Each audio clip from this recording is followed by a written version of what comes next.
മനസ്സിലായില്ലെന്ന്. Julie എന്നൊരു പെണ്ണെ അകത്ത് ഒളിപ്പിച്ചിട്ടുണ്ടോന്ന്. പെണ്ണോ? ഞാൻ അത്രക്കാരൻ നിന്റെ അച്ഛനെങ്ങാനും इसके अंदर कोई लड़की लोग देखी है मुझे लगता है आप गलती से इधर आए. നിനക്ക് ഹിന്ദിയൊക്കെ അറിയോ? അറിയോന്നോ? കുറച്ചു നാളെ ബോംബെയിലെ ചീഫ് ആയിരുന്നില്ലേ? എന്തിന്റെ ചീഫ്? ചീഫല്ല, ചീഫ് കള്ളൻ. നീ എന്റെ വില കളല്ലേ? छोड़ दो मुझे. सुनो, जूली क्यों बोलते से आपकी बहन है? പട്ടി നോക്കാൻ വന്നവൻ പട്ടി നോക്കിയാൽ മതി, കുട്ടി ഞാൻ നോക്കിക്കോളാം. മാറിക്കങ്ങട്. അവന്റെ ഒരു Hindi. He is my servant. नौकर? नौकर उसका बाप का माम का पिताजी है.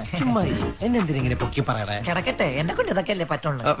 പോയി പട്ടിയാപ്പിട്ടോ നോക്കടാ. പട്ടിയാപ്പിട്ടോ നോക്കാം. പട്ടിന്റെ കുട്ടിയൊന്നല്ല, നീ പോയി നോക്കടാ. सुनो, फिर मिलेगा. मेरी कुतिया को छुपा कर रखने की कोशिश की तो मैं तुम्हारे बारे में पुलिस में कंप्लेन करूंगी. അവളെന്താ പറഞ്ഞെന്നറിയാമോ? എല്ലാവർക്കും കെട്ടിച്ചു കൊടുക്കുന്നു. പൊളിക്കും പൊളിക്കും.